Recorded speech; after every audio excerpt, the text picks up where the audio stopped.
Just in case. But we're talking Yes. about post-purchase, guys. Yes, post purchase. Yes, yes. So, welcome everyone. It's third Thriving Thursday Live. And we're here again with Tim and Addie, with Housemaster and Charlene. And it is Thursday Live, where we are moving along with this financial fitness and wellness and housing. And we understand that there are a lot of things going on out there.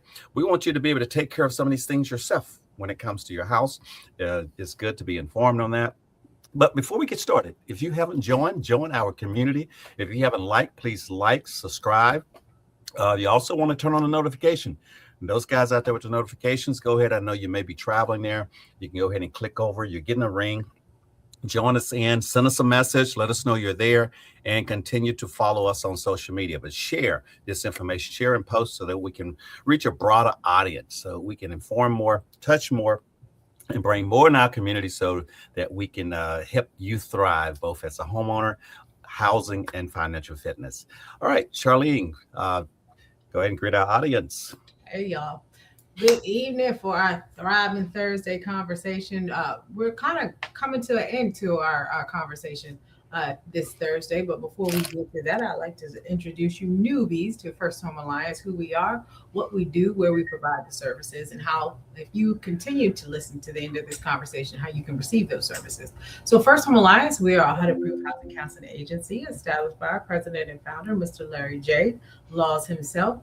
He served our country for 25 years. Afterwards, he decided to open up the nonprofit because his mother purchased her first home at the age of 65. And so, again, that intrigued him. And here we are today. So, what is First Home Alliance mission? Our mission is to increase sustainable home ownership to low to moderate income family, along with serving our veteran communities.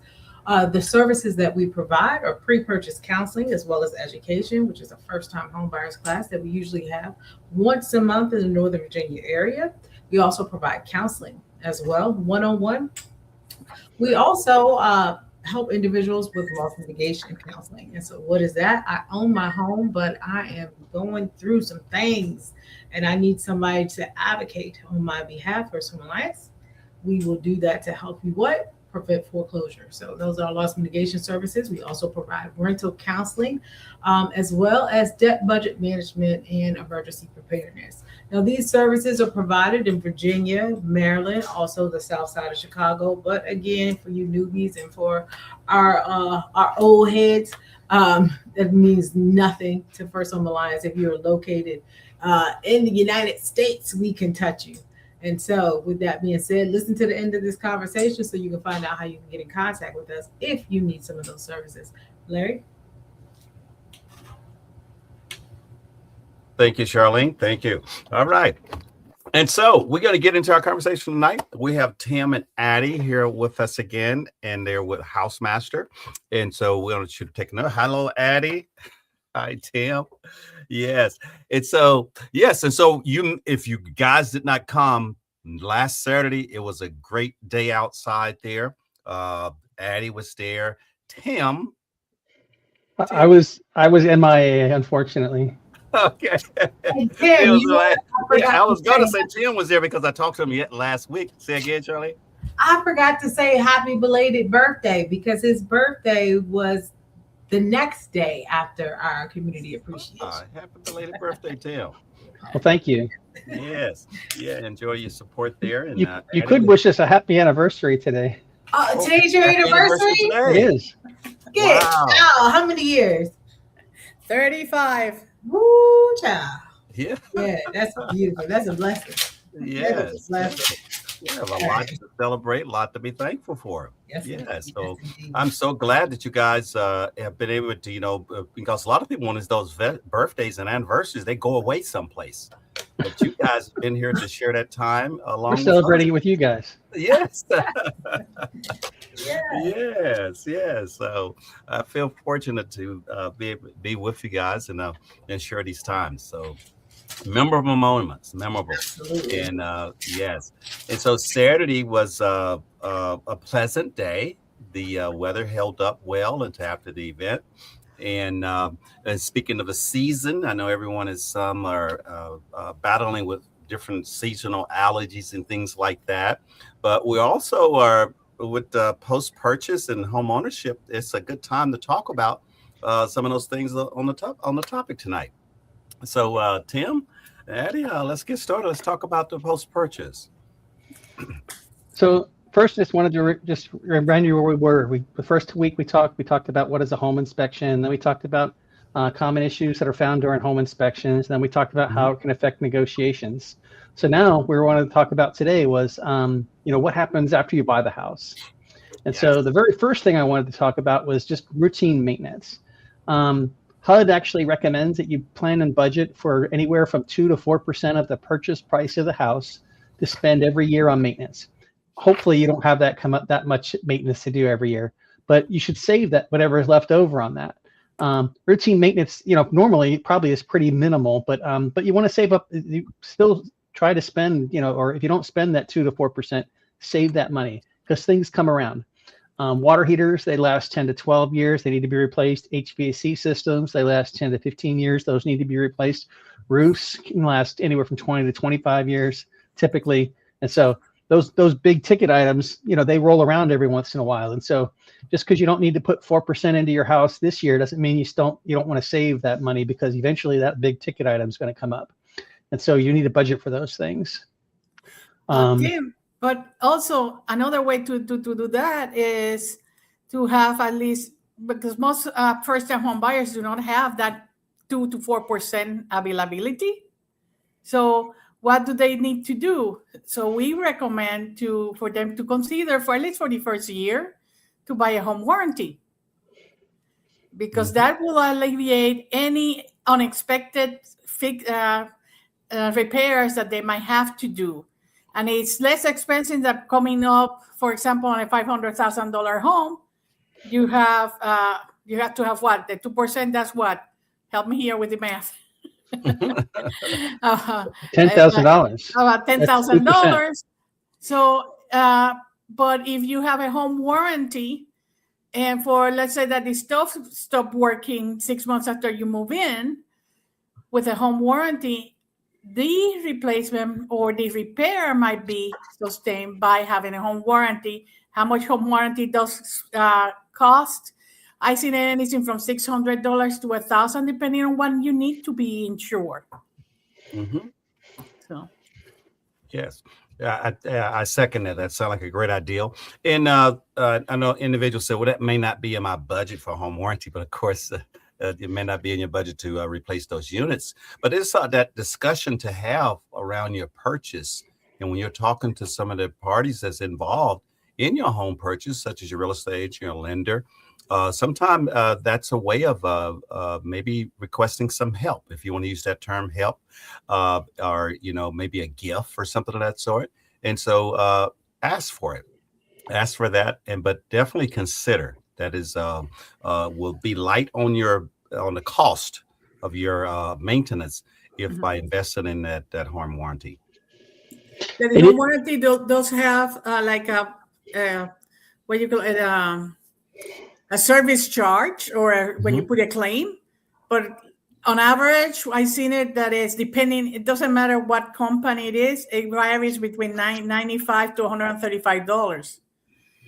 And then what happens with the home warranty is then you can use that. If they cover the item, then you only have to pay. You don't have to pay for hours and parts if it's covered by that warranty. Yes, that sounds good. And of course, it's good to if you're not good at reading and understanding the verbiage, just to get someone to go over that with you, to really explain, the caveats of the home warranty, what it covers, what it do not cover, if it covers, maybe some larger ticket items, and some they may cover. Some if it's due to negligence or wear and tear. So read those things in the home warranty, and get one that's going to cover the things that more than likely will happen. Some just to have one that's going to cover catastrophic things and not some basic things that could go out like ovens and appliances. Then if you're only covering the roof, then you may need one to cover a little bit more than that, because We do know those appliances and things do like to go out when they're, when it's unexpected. When you purchase a house, you almost always, if you're getting a loan, you're required to have insurance. And typically, the insurance is what covers the roof and the structure and things like that from catastrophic problems. Most home warranties are for the smaller items in the house. They typically don't. I mean, some do, but most home warranties don't cover roofs, things like that. They cover all the appliances, all the all the internal little pieces that or maybe plumbing leaks and other things. Just depends on what you purchase. But read the fine print so you know what's covered and what isn't, and what your timetable is for when you can apply for those. Some home warranties will say you can't file a claim in the first 90 days. Well, that's a quarter of your time. But what they're trying to avoid is pre-existing conditions, and so they typically don't cover things that were broken before you purchase the insurance. Typically, insurance only covers things that happen after you purchase the insurance. So there might be some sort of a waiver period at the beginning where if you file a claim, they're going to say it's pre-existing. So you need to be cautious about some of those things. Sometimes my wife will tell you as well as that the home insurance will ask for a copy of your home inspection. We caution you about sending them a copy. If you have to send it to them, then send it to them. But I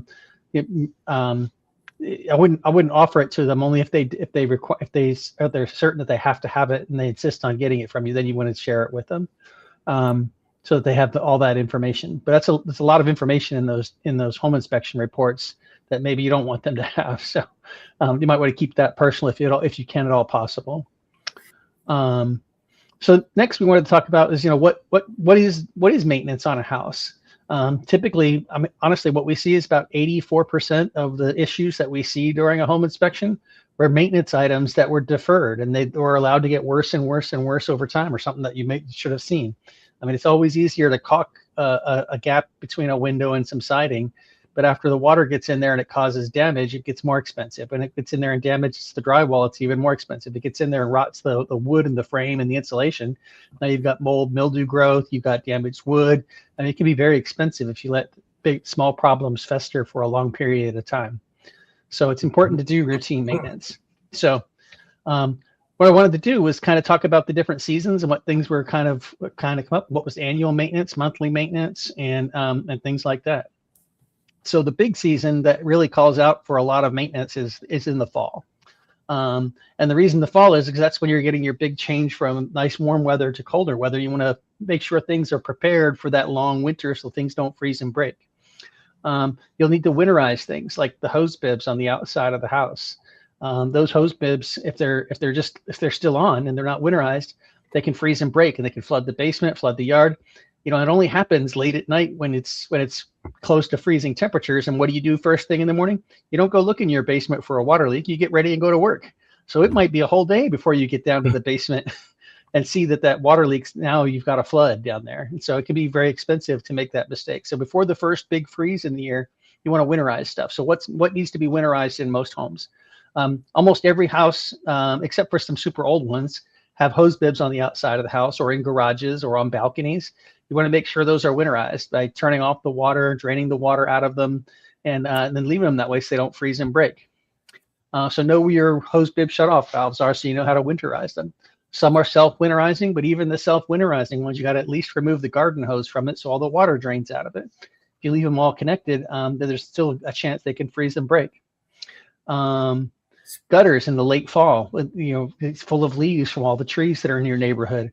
So you want to clean the gutters, late fall. So you probably want to do that once a year. If you do it too early, you wind up doing it multiple times. But if you wait too late, then it might be overflowing. But make sure by the end of fall that you have at least have one final cleaning to get all the leaves and stuff out of the gutters, so you have a good clean gutters for the winter and for the next year. If you have an irrigation system, those have to be winterized. Water supply pipes that go to a house typically go below the frost line. In Virginia, that's about 2 feet underground. Irrigation systems are typically about 4 inches underground. So they can freeze and break, and that can be an expensive mistake too. So typically every fall, you want to have someone come and blow air through your irrigation system to blow all the water out if you have one. It's sprinklers. And make sure that they're winterized. Can I add something else on that in regard to the sprinkler systems? Yeah. Most counties will send you a list of qualified people that can do the winterization, because sometimes the counties require that you send them a bill because of a backflow to for them to have that information that you are not contaminating your water when you. Yeah, it's typically done in the spring. That's in the fall, you're winterizing it. In the spring, we do that. Mm-hmm. Yeah. Sorry about that.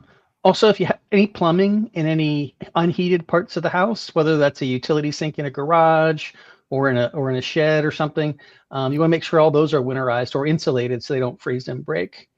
If you have a heating system, this is the time of year that you want to get the heating system cleaned and serviced before the big heating season starts. If you have a pool, those need to be winterized before the winter hits, so they don't freeze and break.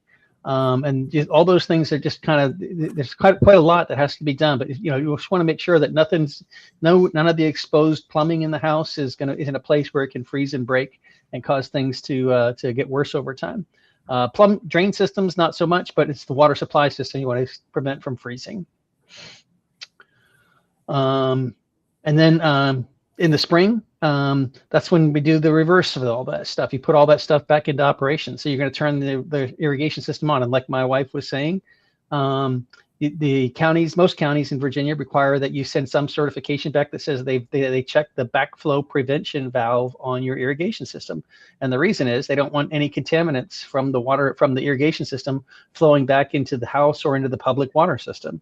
Once the water gets out of the house plumbing system, sprinkler systems aren't very well sealed, and so contaminants can come back in through that system, and they want to make sure that once the water leaves that chlorinated clean part of the water system, that it doesn't backflow back into it. So there's a special valve they make you put in place there, and they want to make sure it's working each year.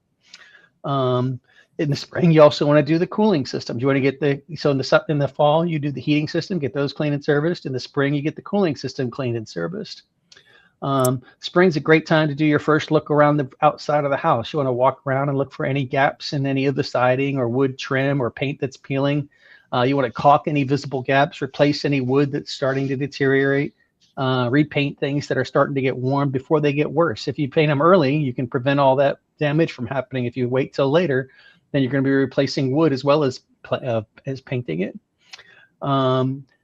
Downspouts, you clean the drains in the fall, but in the spring, you're getting all that rain, you're going to get all that water near the foundation of your house. Make sure you're extending those downspouts away from the foundation of the house. So many problems I see where downspouts are draining right next to the foundation, and if you leave them there 1 year, not a big deal, but if you leave them there 2, 3, 4 years, 5 years, 10 years later, you could start causing erosion that can damage driveways, damage foundations, penetrate back into the basement or the crawl space or the other foundation elements of the house to cause significant damage. So it's important to make sure your downspouts are draining away in that heavy rain. And typically all they put in there is those little splash blocks, those little green splash blocks that are about 2 feet long. Those are okay, but I'd recommend you actually get extensions and get them much further away from the foundation of the house. You want to get them so far away that you can avoid any of that water flowing back towards the house. Check the ground slope around the perimeter of the house in the spring. Make sure that you've got about a 6-inch drop over the first 10 feet all the way around, so the water is naturally draining away from the foundation of the house. Don't let water pond up against the foundation of the house.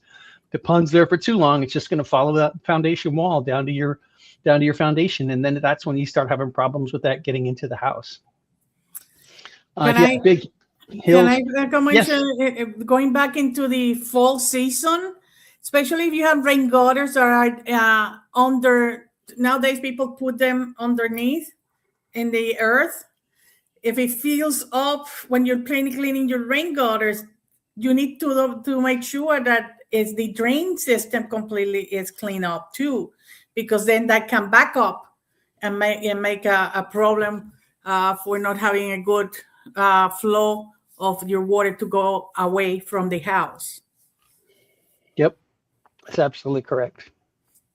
And check any drains you have around the perimeter of your house. If you have window wells, they probably have drains in the bottom. You need to clean the leaves and debris and plants and stuff out of there. Make sure it's got good drainage in it. A window well is that area, if you have windows that are lower than the ground, they put these window wells around them so that it helps keep water from coming in the windows in the basement or in the crawl space or in the vents into the crawl space.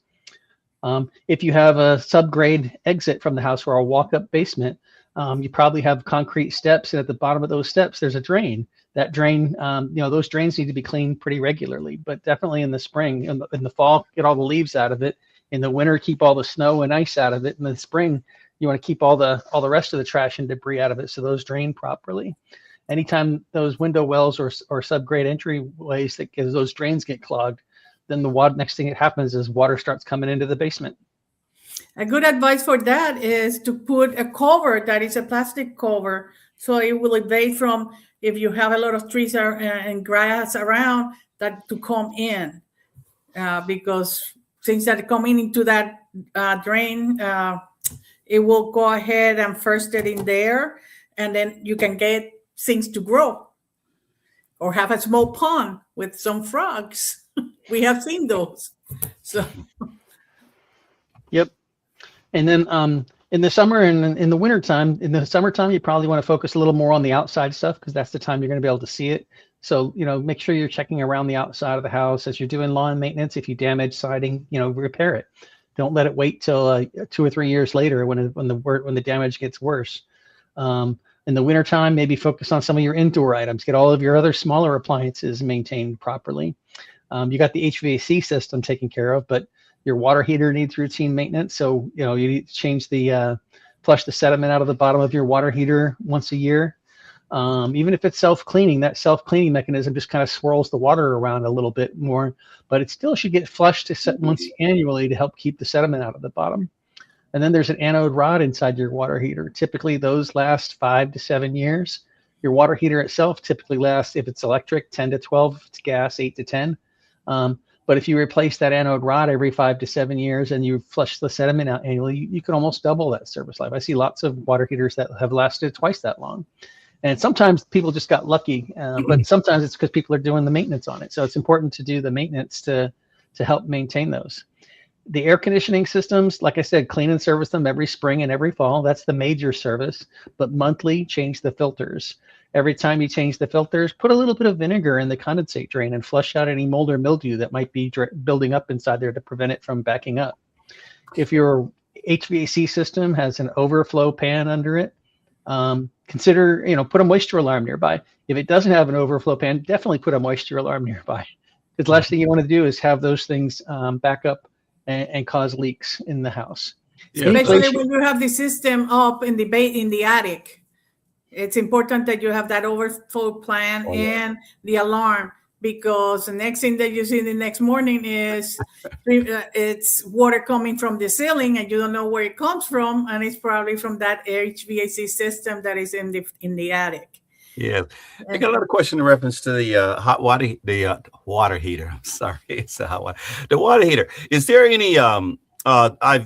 Some individuals may have been told to turn the thermostat up and down on it. Is there any suggestion in reference to summer or winter in reference to moving the temperature on the water heater? On the water heater, I don't recommend seasonal adjustments, but we do. The CDC actually recommends that you keep it below scalding temperature. So what does that mean? Scalding temperature is about 120 degrees. So get a thermometer out and measure the temperature of your water. You want to keep it at the spigots throughout the house. You want to keep it at around 120 degrees, plus or minus. Now, that will, however, that specific temperature setting doesn't kill bacteria. So the CDC also says, if you can, they recommend you actually add a mixing valve for the water coming out of the water heater so that it exits the water at the water heater 120 degrees, but that you actually turn the temperature up inside the water heater to 140 degrees. And the reason is it helps kill bacteria that might start to grow inside your water heater. So you want to keep the water temperature in the water heater at 140 degrees, but please don't let that go through the whole house at that temperature. Someone can get seriously injured, and it would be just a terrible tragedy to have a small child or a young child or an adult or even grandparents or somebody get, because the very young and the very old are more susceptible to it. but you can get serious burns very quickly at 140 degrees. Only turn it up that high if you have a mixing valve so that the water through the house is capped at 120 degrees. If you don't have that mixing valve, keep the water temperature throughout the house at 120 degrees. That's much more important for safety than the temperature of the water inside the water heater. You can clean the water heater if you need to. So if, let's say you do find out that you have some bacteria and maybe somebody got sick and you're able to figure that out eventually, you can have a plumber come in and clean the water heater, but you can't have a plumber come in and regraft skin on somebody after they've got a 3rd-degree burn from scalding hot water.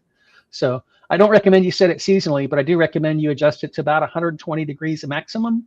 And if you can, have a mixing valve and turn that water inside the water heater up to 140 degrees, but not through the whole house, only if you have that mixing valve. Super. All right. Tim, I had a question. Yes, ma'am. For your HVAC system, I know that in the wintertime, you're supposed to, or can you clarify, in the wintertime, you change it going a specific direction. I don't know if it's supposed to go up or your vents in the ducts, in the air ducts. Yeah. So let's talk about the HVAC system. If you have a 3-story house, a 2nd floor, a 1st floor, and a basement, somewhere around where the air handler is, there's probably some dampers to help control how your air flows in the house. If you have dampers, you should adjust them for comfort. That's the primary thing. If it's a Rambler 1-story house or a 1st floor and a basement, it may not. The dampers are just for comfort, and you can only adjust the heat left and right. But if you have 2 stories or more, typically you have dampers that address it, one for the 2nd floor and then one that goes to the 1st floor in the basement. And if you have that specific type of setup, what we recommend is that in the winter time, you put more heat in the lowest levels of the house. And heat rises, and it will naturally rise to the upper parts of the house, and the upper parts of the house get more of the sun. So in the wintertime, you put more heat in the lower parts of the house, and then it will keep the house heated. In the summertime, the upper levels get super hot, and the underground, in the basement, it says it's protected and it's underground, and it's probably going to be a lot cooler. So you're going to put more of the cooling in the upper levels. So you reverse it. So in the wintertime, you put more heat in the lower levels. In the summertime, you put more cooling in the upper levels of the house, and that will help balance it if you have one system and just manual dampers for controlling it between the different floors. If you have different HVAC systems on different floors, they're controlled separately. You just put them whatever temperature you want. But if you have one system that does multiple floors, like we have in our house, then you want to try to adjust the dampers so that it's seasonally to control that way. If you have electronic dampers and there's thermostats on each floor of the house, that's going to work itself out. Just turn the temperatures to where it's comfortable and it will adjust itself for you. But if you have those manual dampers, that's what we recommend that you do, is in the wintertime, more heat in the upper levels, in the lower levels, and then in the summertime, more cooling in the upper levels. Yeah. I spend a lot of time in the basement. It's my office down here. So I'll have 3 dampers along this trail here. And so the wintertime, they're all open. I'm trying to get heat down here. But in the summer, I close 2 of them and push the AC upstairs. And in our basement, we close everything almost all the time because it just gets it's so much better insulated in the basement that we don't need a whole lot of heating and cooling down there. So it's like a refrigerator right now. Yeah, my basement is weird though. It gets hot. It gets warm in my basement. In the summer? In the winter? In the summer, I just feel like, to me, it's not like what I recall from being younger where the basement was always freezing. At times, my basement is warmer than maybe it might be an indication of an insulation, some insulation that might need to be fixed. I don't know. That's a little unusual because normally when you're underground, it's going to be cooler. And so, but all houses are different. So again, the most important thing is adjust those dampers for comfort. Got it. But then there's annual maintenance. You want to make sure that you're, cleaning the water heater, like we said, every year. Clean your dryer vents. Dryer vents build up lint inside. They can become a fire hazard. Once a year, you need to clean the lint out of your dryer vent. If you've got the expertise and the tools, you can get a little dryer vent cleaning kit from Lowe's or Home Depot. It's got plastic, a brush that you can put on a drill bit and a flexible poles that you can push in there, and you can clean that out with your vacuum at the same time to get the dust and lint out. If you don't have tools or don't have that expertise, hire somebody. The Chimney Safety Institute of America actually has a certification for dryer vent cleaners. So we recommend if you're not going to clean the dryer vent yourself, hire a professional who's certified. And the Chimney Safety Institute of America has one of those certifications. So if you go to their website, www.csia.org, you can find local dryer vent cleaners in your area. Can you say that website one more time? It's www.csia.org. That's the Chimney Safety Institute of America, www.csia.org. If you go to their website, you can find certified dryer vent cleaners, and you can find certified chimney sweeps. Chimney sweeps was the next one I wanted to talk about. You want to, if you have a wood burning fireplace, you want to, and you use it regularly, or even infrequently, if you use it at all, once a year, you should get that chimney vent cleaned. They put brushes in there and they brush all the creosote out of that creosote is that black stuff that builds up the soot that builds up inside the chimney. And if you don't clean it out, it's flammable. It can start a fire inside your chimney that you might not even notice, and it could damage your chimney, thousands of dollars in damage. I've seen some as much as $14,000-$15,000 repair bills from chimney flue fire damage that this owner didn't even know it had ever happened. So once a year, you should get the chimney sweep to clean the creosote out of your wood burning fireplace, and have them put a camera in there. It's not expensive. They just they have a pole and they just run it up through there, and they'll brush it first, then they'll inspect it with their camera and make sure there's no damage in there. And so, once a year for any wood burning or solid fuel burning fireplaces, if it's a wood stove, a fireplace, a pellet stove, anything that's solid burning wood appliance, you want to make sure that those get cleaned annually. That can be pretty inexpensive to clean. It's a lot more expensive to repair if you've allowed it to go for years and never looked at it. We had a case where that happened, and when he was seeing the inspection, he saw some signs of stress on the system through the attic and the outside, where it showed that it was burning properly. And we recommended the gentleman to go ahead and consider having a level 2 inspection done, which is what they do. They go in, they try to clean it. They have to clean it first in order to see the flue, that's the channel inside the chimney. And then they found out that it was cracked, and it was going to cost them $14,000 to repair. Locally, the seller was very active, and they had never had put a claim in their insurance. They didn't know about it. They went and put a claim. The buyer got a brand new chimney.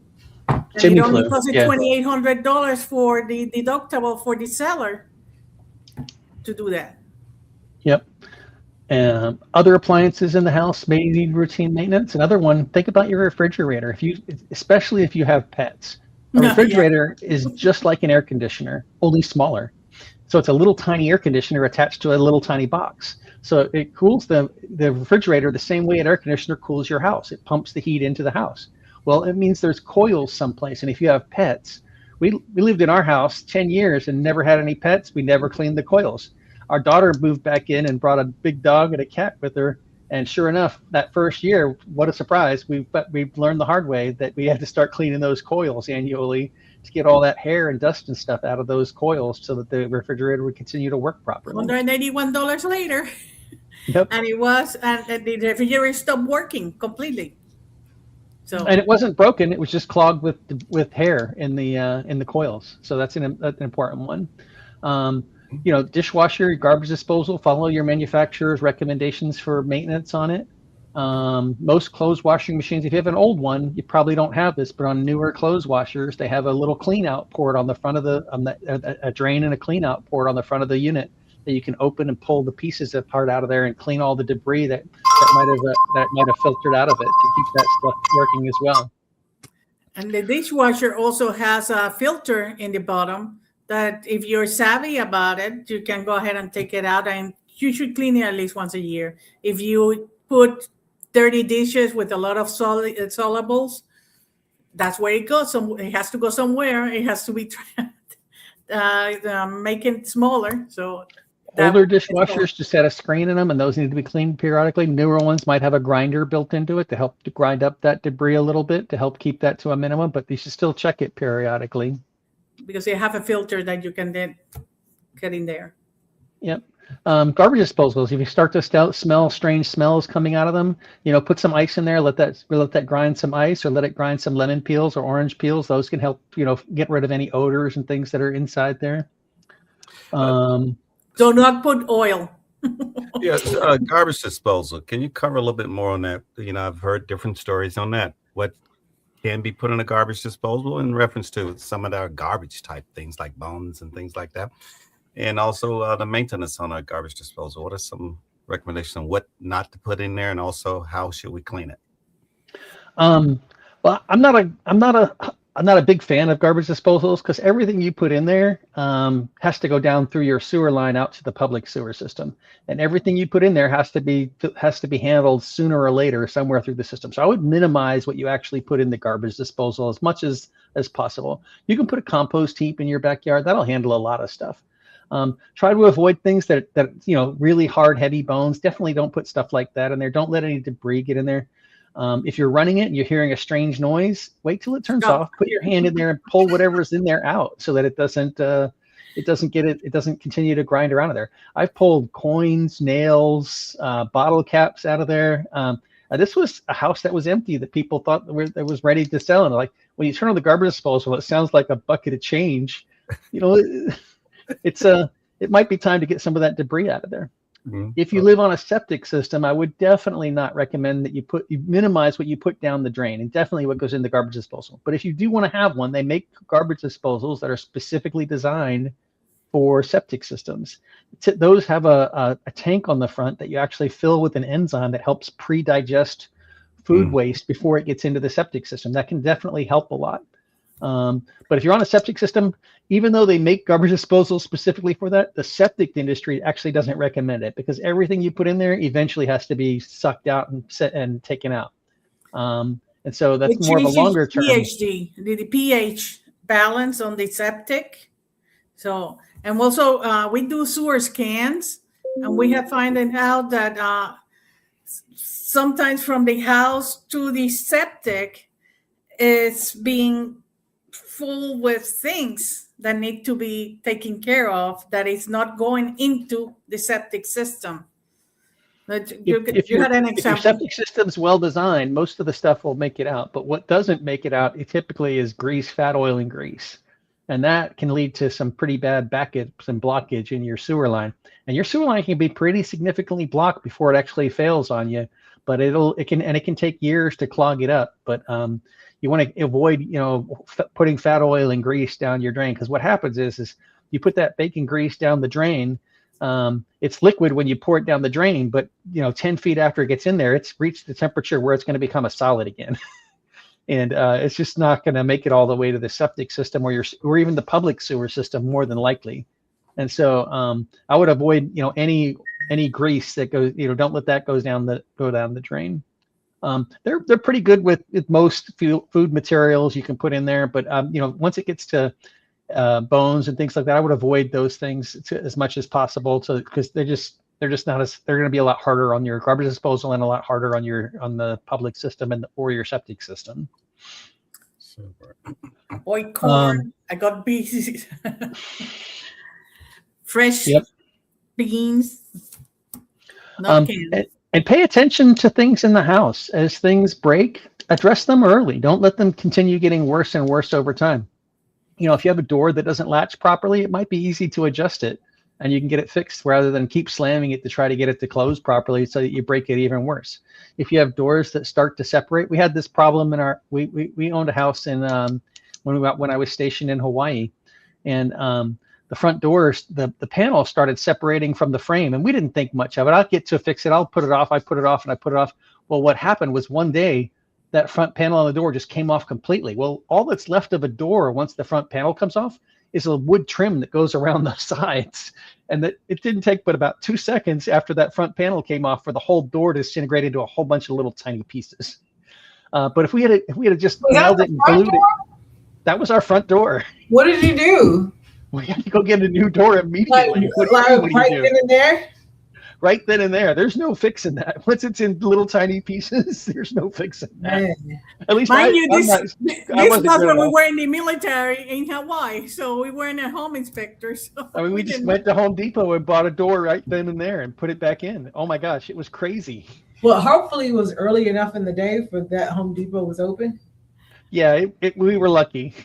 I was gonna say, because imagine if that But came that happened. But just think about it. That little separation. Had we simply glued it back together and put some nails, some little tiny finishing nails in there, that door would still be there today.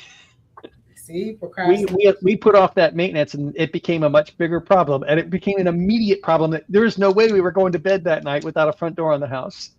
Yeah, see, that's what I feel like I'm learning as as a homeowner, that the procrastination costs you in your pocket. Like It does. It really does. costs you. And usually also another one that I want to emphasize, because this has an error and we have seen this. If you on your outlets, if you constantly have an outlet and you see that there is some darkening, Like the soot. soot or something, Like it's overheating, like it's either it's dark like yellow or overheating. black. Uh-huh. That's a And serious, significant It's issue. important that if you see that, because usually you don't see it when the reaction is happening, because you put the outlet in there and then the whatever item you're putting into the outlet. You need to go ahead and make sure that look at the thing. Sometimes if you see that smoke and stuff, that's a sign that there's something wrong in there. Or you Either touch might it be and it's your super hot. item, Or if like you touch the it, it's item super that is hot, not yeah. working properly, don't have proper ground or something.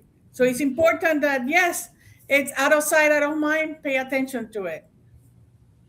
Yeah. Because If it can be you've a got fire. lights that flicker, switches that don't work, regularly, that jiggle a little bit and the light flickers and things, get an electrician to look at those sooner than later. Don't let them sit around. Those can actually be pretty significant.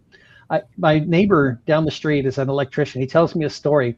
When he first started as a young electrician, he got a call from a lady that said, "Hey, the light in my kitchen isn't working. Would you come change the bulb?" It was the end of the day. He was really busy, and he said, "You know what? I'll just go and help her and take a look at it." And so it was the end of the day. He was tired, and he tried replacing the bulb, and it didn't change anything. So the next thing he did is he actually opened the scuttle entry into the attic and looked straight across into the kitchen where that light bulb was, and he could see the wood. What had happened was it was a junction box. It didn't have a junction box cover on it, and that junction box was right against a piece of wood. That wood was glowing red. It was about to catch into a roaring fire. Had he not come to change that bulb that night, that could have been a house fire that could have killed everybody in the house. I mean, it's a wake-up call. Even little things, burned out bulbs, switches that aren't working, anything electrical, have it looked at and make sure that it's the simple problem and not a more catastrophic problem. It didn't happen often, but 1 in 1,000 is all it takes for the house to burn down. And so you want to avoid all of that. And while we're talking about fire safety, make sure you're doing maintenance on your smoke alarms. Smoke alarms have been around since the 70s. And you know what? The death rate from fires hasn't changed that much from the 70s. What? And you know why? Because smoke alarms only last 10 years, and most people don't know to replace them every 10 years. I was gonna say something. 8 out of 10 inspections that Tim has done, we find that the fire alarms are out of date. If the house is more than 10 years old, so are the smoke alarms. There is a certain culture that cannot hear it. Like when their battery goes dead, That would be me, the male. they're immune to it. I'm immune to it. My wife will hear it, but I'm immune to it. I sometimes get You might be calls. related, Tim. I get calls when I'm doing a home, scheduling a home inspection, and I can literally hear the buzzing of the alarm going in that house. And I say, "Ma'am, I'm sorry, but by the way, are you aware that your fire alarm needs to be replaced because it's Or the battery's replaced at least because it's chirping. I mean, seriously, I can count on my hand right now 3 people that I know that I hear the chirping when I'm on the phone with them. And I'll be like, "Hey, do you hear that?" "Yeah, I'm going to get to it." "You said that 3 weeks ago. How is that not that's like nails on a chalkboard for me to hear that. I like literally keep batteries just in case in the middle of the night it ends up dying and that chirping starts, because I will get out of my bed and go to 7-Eleven. Well, we had that happening to our thing, and it was that the fire alarms, for some reason, weren't talking to each other properly. So we've had it a couple of times. Once I don't know what happened. There was a brand incompatibility. We had to solve that problem, and it didn't raise its head as soon as we installed them. It took about a year later. They started not communicating properly. They started chirping all the time. And so we did have a problem with different brands. So if they're hardwired, make sure all of your smoke alarms are the same brand, because they won't communicate properly. Next, change the batteries. You should every daylight savings times check the batteries in your smoke alarms. They say that, and nobody ever does, but you really should check. If you have batteries, check them. If you don't want to do that, buy smoke alarms that have 10-year batteries. Then you don't have to check them every year. They may not last 10 years, but you don't have to check them every single year. But do check them annually and make sure they don't expire. If any smoke alarm sensors degrade over time. Some of them are actually a radioactive isotope, americium-248. If you have an ionizing smoke alarm, that's what the sensor is made of. The same sensor that we have in the M8 alarm in the military is the same sensor in every smoke alarm and every ionizing smoke alarm, just calibrated differently. But they're really good, but they only work if they're less than 10 years old. Once they're 10 years old or older, they're not sensitive enough to give you enough time to get you out of a house before a fire can hurt somebody. Make sure they're in the right location in the house. If you have a vaulted ceiling, like you have in the picture behind you, you want to make sure they're within 3 feet of the top of that pointed area. It does you no good to have a smoke alarm that's 4 feet lower than the ceiling. It's easy to change the battery, but the smoke has to come down 4 feet to reach it. By the time that happens, your house is a roaring fire, and you don't have enough time to get out of the house now. So it doesn't catch it as the smoke is going up? No, it does not at all. And it would if it was directly over it, but you don't have your smoke alarm directly over the cooktop. You have your smoke alarm across the room near the ceiling. And so that smoke will go straight up, and then it will go across the ceiling, and then it has to come down to the sensor. So the smoke alarm manufacturers want them either on the ceiling at the highest point, or within 4 to 12 inches below the ceiling, not in the dead space in the corners, but down low enough that it can actually detect the smoke. I learned something new. I thought when the smoke is going up, that's when it catches it. No. It's too fast. It's got to hang out there for a minute. And so if you're directly in the stream, it might catch it, but if you're in any place else, it's not. And so you got to have it at the highest part of the ceiling. If you have vaulted ceilings or trade ceilings, make sure that smoke alarm is in the upper part. I find even in new construction, I had a condo where they had put the smoke alarm 16 inches down from the ceiling. I said, you realize it's 12 inches, not 16. It says, what? They had them all in the wrong spot. They had to go back and fix all of them. And so it's important that and that's what the alarm manufacturer says, is that it's got to be within 12 inches, between 4 and 12 inches of that ceiling so that it'll detect properly if you put them on the wall. So if they're on the ceiling, just make sure they're not in that 4 inches, and make sure they're the highest part of the ceiling, within a certain range, so within 3 feet of that vaulted corner, if it's a vaulted ceiling, so that it works properly. Carbon monoxide sensors are also important. They also only last 10 years, but they don't have to be at the highest point of the ceiling. I have this argument all the time with people. People say, oh no, carbon monoxide rises or falls or whatever. The molecular weight of carbon dioxide is exactly the same molecular weight as nitrogen, which makes up 72% of the air. So it mixes uniformly. It doesn't rise, it doesn't fall. So you can put your carbon monoxide sensors anywhere. They can be high, they can be low, they can plug in, wall mounted, ceiling mounted, doesn't matter. Smoke only goes to the top part because it's hot and it only goes up. Carbon monoxide goes everywhere. And so you can put your carbon monoxide sensors everywhere. But change the batteries, make sure they're working, make sure they're less than 10 years old. If they're integrated with your smoke alarms, maintain them when you maintain them. The requirement for smoke alarms is 1 for every bedroom and at least 1 on every floor. And the bedrooms don't count as the 1 on the floor. So if you have a typical 2-story house with a basement, the second floor probably has all your bedrooms. So you probably have 2, 3, 4 bedrooms up there. Then you should need 1 in each bedroom, and then 1 in the hallway outside the bedrooms as a minimum. and then That's a one on new the floor. code. And then you contract when you have when you're buying a home, there is a specific contingency that is in the contract where it says that the seller is responsible to bring up to code those alarms to be in there. So can you explain that more? Yeah. So if you're buying a house in Northern Virginia and you use the standard Northern Virginia sales agreement, the law doesn't require this, but if you use the Virginia Association of Realtors, they use the standard Northern Virginia sales agreement, the seller has agreed to meet current requirements for smoke alarms. It doesn't say code. It doesn't say one in each bedroom. It doesn't say one on each floor. It says you have agreed to make sure your house meets current requirements. What are the current requirements? And you've got to be careful, because if it says code, then code only applied the last time you had a code inspector in there. So it doesn't say you have to meet code. It says you have to meet current requirements. And those current requirements is one in each bedroom, one outside of the bedrooms. And if it's a long hallway, it's got to be within eyesight of the doors to the bedrooms, typically no more than about 20 feet or so. So if it's a really long hallway or it bends around corners, maybe there might be two in the hallway. On each floor of the house, typically close to the stairwell, you're going to put one smoke alarm. And, in the basement, you're going to have, at least one smoke alarm. If you have a bedroom, it's going to be in the bedrooms and outside the bedrooms. But it's super important to have the right number of alarms in the right locations. Now, current requirements don't require they all be hardwired. If it's an old house, you can put in battery operated ones, and those work just fine. If it's a more modern house that has hardwiring, you've got to stick with the hardwired ones. Don't replace your hardwired alarms with unwired alarms, because that's less safe than it was originally designed for, and the hard wiring's already there. So make sure that you get those. If it's never been wired, you can put in ones that are wireless, so that if one goes off, it turns on all the other ones. So they do make wireless alarms as well. That's an upgrade you might want to consider.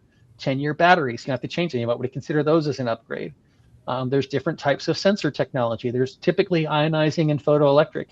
Generally, the photoelectric are a little more responsive to smoldering fires, and the ionizing are more responsive to fast fires. So in the United States, they actually recommend you have a mix of ionizing and photoelectric alarms in your house. In Europe and other places of the world, they actually recommend you only use the photoelectric and not the ionizing. I'm not sure which advice is the best, but definitely, you can spend a little bit more and get upgraded sensors, get them integrated, get them with 10-year batteries, get them wireless connections. But have them, if there's hardwired, make sure they stay hardwired. Don't put battery operated ones in a location that was previously hardwired, because it's just not gonna provide the level of safety you should have. Quick question on the fire alarms and the carbon monoxide alarms. On the packaging, does it say the expiration? Where I, as an individual, how would I know when it's supposed to expire? So that's an excellent question. If you take your smoke alarm down and look at the back of it, it should have the date written on it. Okay. Dates have been required on the back of smoke alarms since 1999 by the Underwriters Laboratory. So if there's no date on the back, it's possible that that's now a 27-year-old alarm, and you definitely should get those replaced. If it does have a date on the back, what they always tell you to write the date you install it on the outside of the alarm. I actually don't recommend that. I recommend you put the date of manufacture on there, not the date of purchase, or not the date of install, because the sensor expires after 10 years from manufacture, not from 10 years from the date you purchased it. And if you buy an alarm and you get it and it's already a year old or 2 years old, and that's not uncommon, because it takes time to get through there. They sit on the shelf at the store, they sit on the shelf in the factory, and they go through the distribution system. They've got to be replaced from 10 years from the date of manufacture, not the date that you installed them in your house. So I would recommend that it says it on the inside, what that manufacturer is. Get your pen and write that on the outside so you can see it, and that way you won't forget about it. Good information. Excellent conversation. And if people replaced their smoke alarms, it would be so much safer. About 5 years ago now, there were two fires in Washington, D.C. One had working smoke alarms and one didn't. And the one with working smoke alarms, the people got out of the house safe and in time. And the one without a working smoke alarm, people died. It's just such a tragedy. Yeah. And data shows you're going to die, most likely. It's so important to have working smoke alarms in your house. It's so important. It's time to, Yes. if you have more information, contact us. That's good information. Now, this section right here, we need this whole series on post. Well, I'm telling you, Yeah, we do. it reminds me of, I forget, I had a mild heart attack. And then someone told me there's no mild heart attack, but it was in 2008. I was pretty young, and I've really changed a lot of things since then. And I wanted to get off the medication that I was on. And I talked to a young doctor. She hadn't been in practice very long, and she probably didn't know how to answer it. I said, I want to minimize this. I don't want to take this. I said, do I have to take this one? Do I have to take it? She said, well, study shows individuals that take this medication live. Those that do not, they're past. Did she say those that do not die? They die. That's my advice. Make your own choice, okay? Choose wisely. We spend a lot of money on doctors. You really should follow their advice. Yes.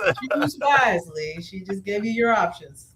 One last thing that I want to do in regard to the fire is if you should always have a fire extinguisher nearby, especially, or the blankets that they have nowadays. But on the fire alarms, on the fire extinguishers, they have an expiration date, and you need to know how to use it. They had YouTube. You can go to YouTube. People do not know how to operate a fire extinguisher. And there is a key to the madness. So please, if you have if you're not sure if it's working, take it to the local fire department. They'll take a look at it and let you know. They'll let you know if it needs to be replaced or not. Will they give you one? I don't know. They might. They give some stuff away. That if you go to the fire, they'll give out smoke alarms. They'll give you the $5 ones, but those will work. They might give you like as many as you need, or is there a cap? Well, they might tell you. It depends on the fire department and what they have. I can't speak for all of them. I do know that the one time I was looking for a smoke alarm, I went to the fire department and they gave me one for free. Okay, well, I'm gonna try it. Yeah, y'all heard them. So, but they're only going to give you the $5 one. If you want the 10-year battery and the wireless connections and upgraded sensors and integrated with carbon monoxide sensors, you might have to spend a few more dollars and get that one yourself. But if you want to live, the $5 one, I think will. The $5 ones work fine. There's nothing wrong with a $5 smoke alarm. They absolutely are better than no smoke alarm or an expired smoke alarm. Absolutely. All right. All right, Tim and Addie, I want you all to tell our audience how they can get more information and how to follow you. So if they want to talk to us about any situation or how to reach us to do a home inspection or pre-inspection or a maintenance inspection, here's information. This is our email, and you can either go tim.fisher@housemaster.com or addie.fisher@housemaster.com, and that's the office number. If you want to see our website, that's our website, www.housemaster.com/580, and we'll reach out.